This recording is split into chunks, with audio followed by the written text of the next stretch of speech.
Sim, tem uma investigação dupla, que são de mondkapjes que o BZV a bestel, por montante de hopi placa quase 400 mil florin na mondkapjes, mas nunca e mondkapjes não agora entregar na BZV. A start uma investigação penal e verdade dia 24 de março a detener em Hamburgo van B e estava de Jabierne, se me não equivocar, com o fiscal Amandecas, estava dentro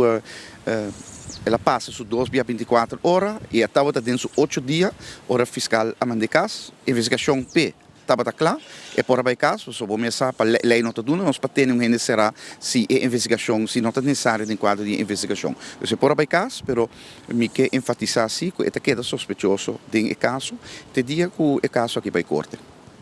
Die indicação acaba que dia é caso do vai corte?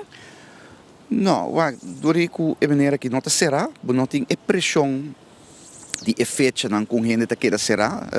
2 via 24 horas, 3 via 8 dias, 60 dias, 30 dias, então é o caso de me corte. Agora que durante a pessoa que não será, não tem pressão aí, pero me não tem indicação ainda, me não tem de fiscal que dia está planeado para ir caso que corte.